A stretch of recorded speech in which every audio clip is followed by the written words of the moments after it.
again, as we showed you with the R1000, all of the control we did with the R1000 was right here from the console. And you also have full control over all the M-48 personal mixers on your system right here from the console as well. And how you would achieve that is you hit the display button in the monitor section over to the right-hand side of the console. You hit the display, and then right underneath here you have function 8, which is M-48 Manager, and that will allow you to dive into each individual one. So that's how we get in the M-48 Manager. But the first thing that we have to do is decide what are the 40 common sources that we're going to send to the M-48. So remember that John in his presentation showed you that you can choose any 40 stems, if you will, from the console and send those to the personal mixing system. And the way that you do that is you go into the patch bay for the console, and the M-48s must exist on the REAC B output patch bay for the system. So these are always connected off of REAC B. And down the left-hand side of the patch bay screen, you can see all of the different sources. So any one of these sources can be patched to your M-48. So if you had a, say 8 or 12 choir mics, and you didn't want to patch all 12 choir mics directly to there, you could make an aux for those choir mics and just send that one aux to all the personal mixers and just make it easier to manage that way. But any matrix can be sent, as well as any channel direct, and that's how they're set up here at the sanctuary. Is we have the kick, the snare, each one of the individual inputs is being patched back to the corresponding output, and you can see the outputs across the top. And even if there are less physical outputs, so I know connected to here is a 1608 and it has 8 outputs, I can patch to all 40 locations that are here. So I have all the choices of channel directs, and then I can also patch in a talkback microphone. So if I have a talkback microphone plugged into the console, I can patch that in to the M-48 system, so I can speak from the front of house position to the musicians through the M-48s. And I can also do any of the preamps on the system directly to the M-48. So there might be a scenario where you have ambient mics in the room, as John said, and you don't need to bring those into the mix because you're never going to mix them into front of house. But you can patch those directly to the M-48s without needing them to be patched into the console. And you would do that simply by choosing the preamp that they're connected to, those mics are connected to, and patch them to your system that way.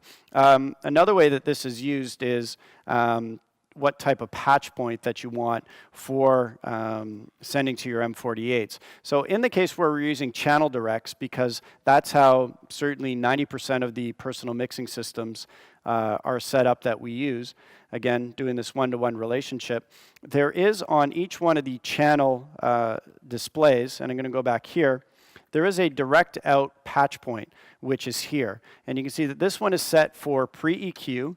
I can go all the way down to pre-phase. So what this is really a true post-preamp split that I'm sending to the M-48s. I can do pre-fader, pre-EQ. I can do pre-fader, which is after the channel EQ. So if you want to have the channel EQ impact or affect what's going to the personal mixers, you would do it pre-fader, and then you can do post-fader. Almost never, ever, ever are you going to use post-fader, because if you change something in your front of house mix on your faders, that's going to affect the volume level going to the musician in the M-48, and you're going to be fighting each other, and they're not really going to be happy.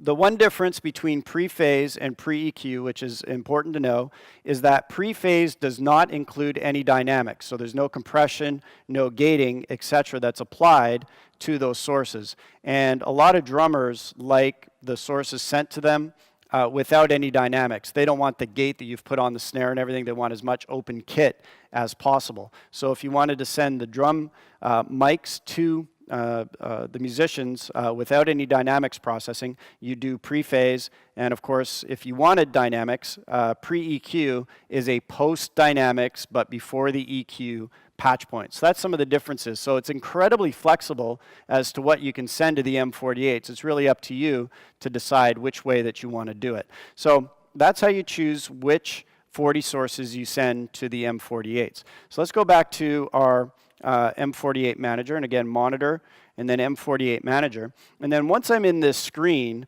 I can go through and choose any one of the M-48s on the system and work on editing it. So if I wanted to work on Sunny's personal mix here, what I would do is hit the first thing I'm going to do to identify which personal mixer I'm working on is I'm going to hit the Enter button.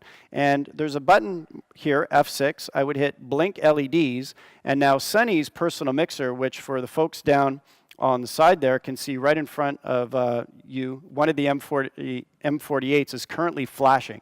So I can identify which M48 that I'm working on. It makes it really fast when you're setting up to tell which M48 that you're working on. And of course, I can go in and I can name each one of the M48s. I can name it by position. I can name it by the person who uses it. It's really up to you how you want to structure your M48 setup. So let's cancel that. And then what we're going to do is go in and edit one of them. And I'm going to choose one of the other ones that we have on our system here. Actually, I'm going to choose Sunny's. I'm going to go into Setup. And when I go into Setup, you can see a very quick overview of what's happening in Sunny's personal mixer right now. So I have all of the individual groups that are here and that are set up. And then I have the overall source level mix that's happening. So the first thing that I would do typically is I would name all of these groups so that when I do my grouping of sources, I'm able to very quickly go in and decide what's happening there. So I don't know exactly what's assigned to group number 1 here, so I'm going to go into my source assigned screen, and I can see that group 1 is actually the kick. So I'm going to close this.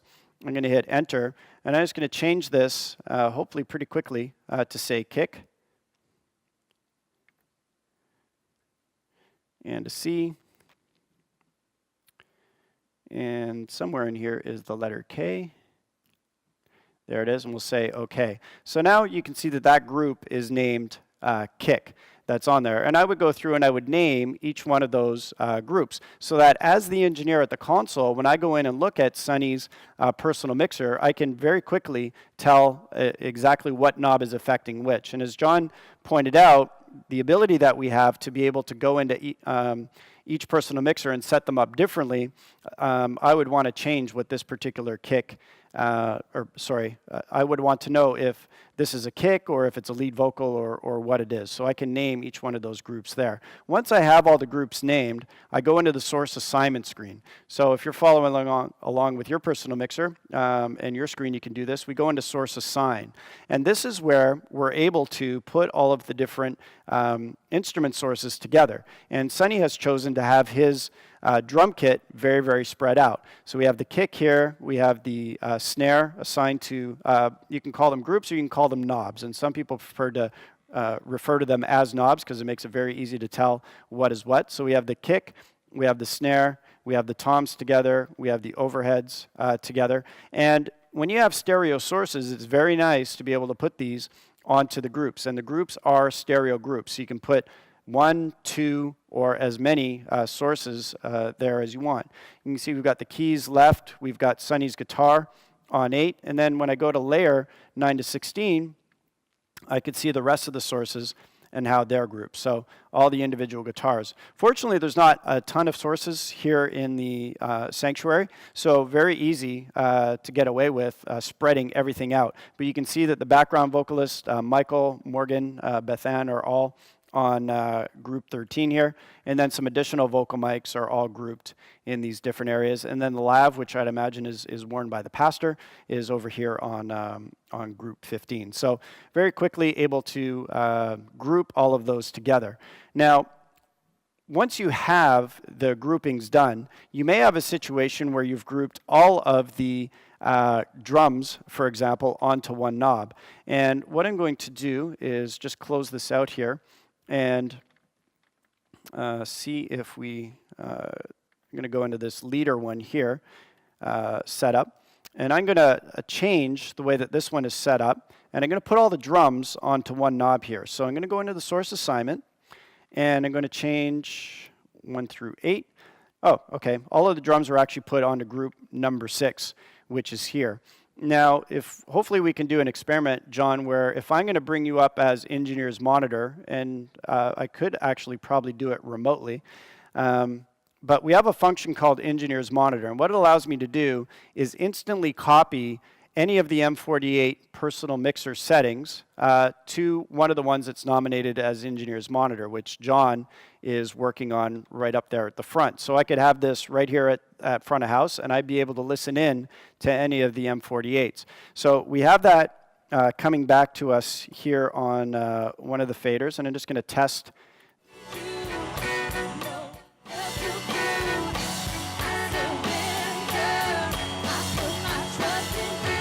So John, if you could solo group number 6.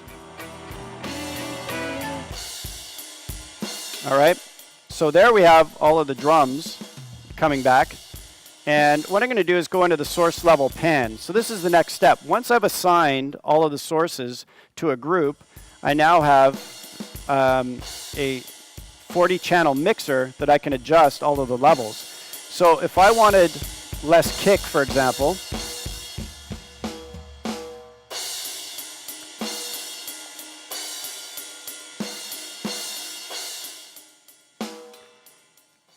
I pulled out all the overheads, and now all I have is really the snare. Let's pull the kick back up.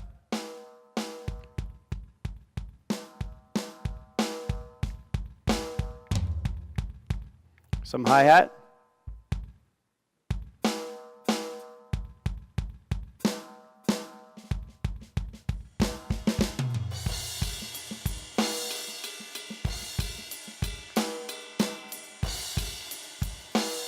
Then the overheads. And really this is about what does that musician want that group mix to be. But you do have the ability to go in, and even though all of those drums are assigned to one knob, you can still edit that mix using this particular mixer that's built in here. And again, this is something you do during setup. This is something you do during rehearsal, so that once you get into the performance, you really just have that one knob that you're making adjustments to. But at any time that you want, you can simply signal the front of house guy and make some changes as well. So that's another way that you can do it. So, and you do also have the ability to do the panning that you can see here, so you can get a really nice stereo mix. And right now we're running it back mono, but we have overheads left and right, really hard pan, so we get a nice stereo mix that's in there. The other thing that you'll see on this screen, and I'll show you while we're here, is this aux on. So when John mentioned what is sent to the line outputs, as long as this is turned on, it will be sent to the main outs if you select the aux feed as what you're sending to the main out. So if I wanted a music minus me, and this was the worship leader, I would simply turn off the worship leader's vocal and their instruments so that the icons would be dark. So for example, just turn them off, and then that way their instruments are not going to come through that recording mix. All right, so that's how you set up the aux mix. And then to choose what you send to that line out, I'll just go to the Preferences tab, and you would choose the aux bus as what you send to the line out if you wanted to. All right, so that's how you set that guy up. So once you've done your main setup in the console, it's really over to the musician to be able to work with that particular mix. But at any time, there's a number of ways that I can help out the musician or rescue them if they happen to mix themselves into oblivion from time to time. So one way to do that is if I pull this back up.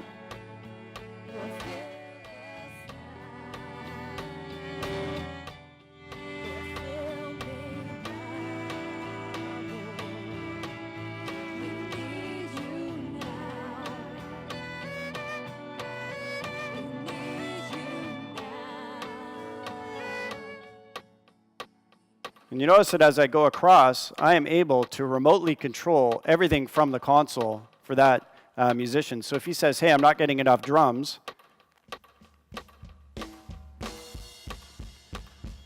I can now give him more drums remotely right from the console. And if John makes any changes on his side, I will see them reflected right here in the console.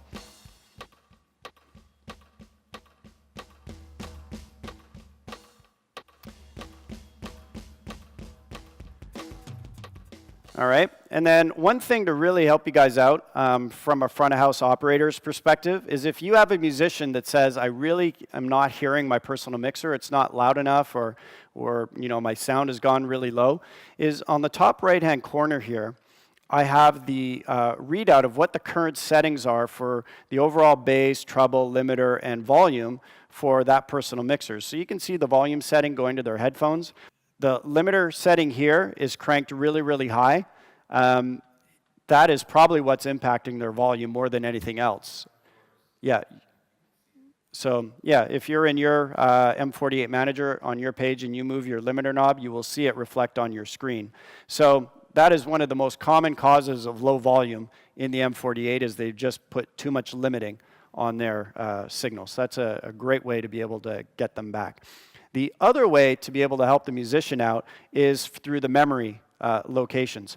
So I'm going to close out, because I don't have to do this individually. I can do it as a group. And I prefer to actually do it as a group, is I can go into the memory locations here and hit enter. And you can see that I have all 16 memory locations that are available here. So do here has been named as memory location 16 for Sunny's personal mixer. If I want to store just for Sunny's mixer, you can see I have selected unit here, and I would be able to store just by hitting the store button and write over memory location 16 for Sunny's personal mixer. But one of the best ways to help out a musician is if you save the memory preset after a rehearsal or after a really good performance, is to be able to go back and you say, you know what, memory 8 is his default return to 0 sort of position, and just recall that memory setting and you will get them back to what they're normally used to hearing. Of course, they can do that right from their personal mixer, but you have the ability to remotely help one of those musicians as well. And it's a great thing to be able to do. And because I can do all units, a great best practice is you can store as you go through different songs. Maybe you have a scenario where you change the lead singer, or in the case of a church, your worship leader, and you've made changes to the personal mix. And maybe they do that in the same set of songs that that you're performing. You can actually have your different memory presets, one set up for the male worship leader and then one set up for the female worship leader. And again, the ability to tie that to scenes in the console. When you change scenes in the console, it will automatically change the memory presets in the M-48, and you automatically get that difference in mix set up for you. Another thing that you can do to preserve the integrity of the setups that you've done is prevent that musician from being able to save over any of the presets that are in the mixer.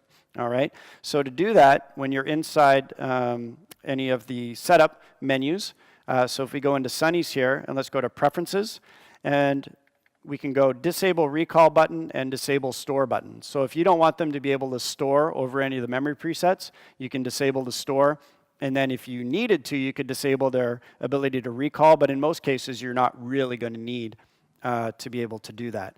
So that's really quickly how you would set up M-48s. It does take a little bit of time at the beginning, but it's well worth it for the result that the musician gets on the back end.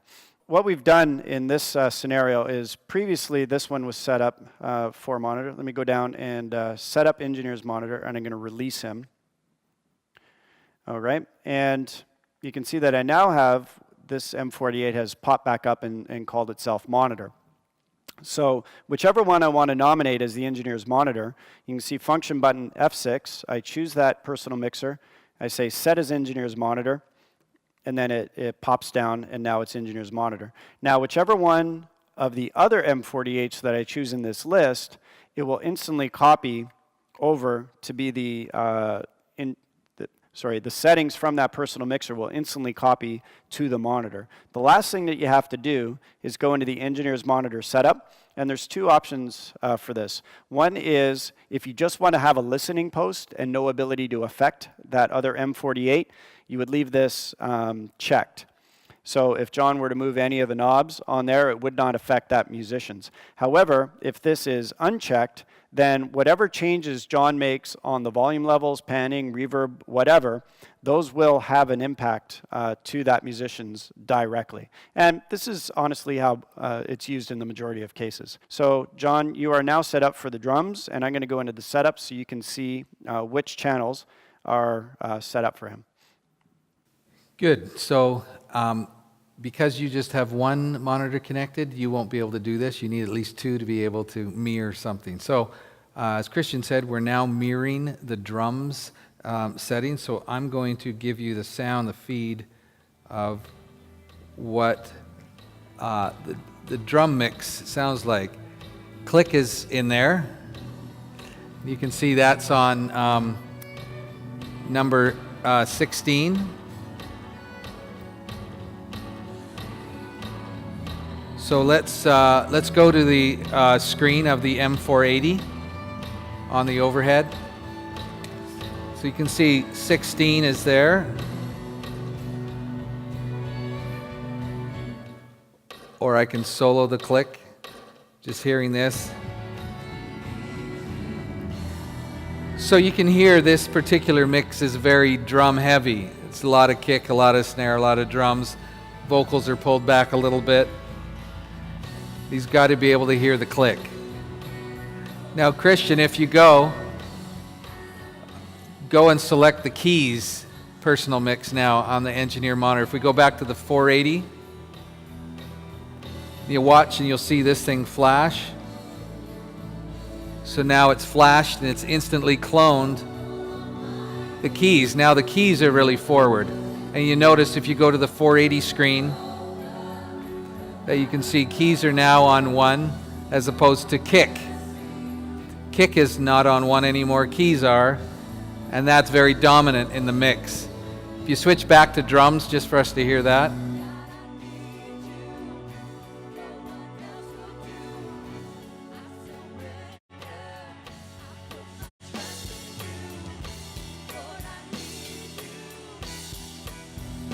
So you can hear a very different mix, very different arrangement, very different levels. And this is very handy for that monitor person, which is often, could be someone on the stage, or it could be a musical director. It could still be the front of house person helping out. In some places, they have one of these off to the side, and the music director can go over there and just tweak it a little bit if someone gets into trouble. So it's just a really great little example of how personal mixing is very personal in terms of what is needed from each musician.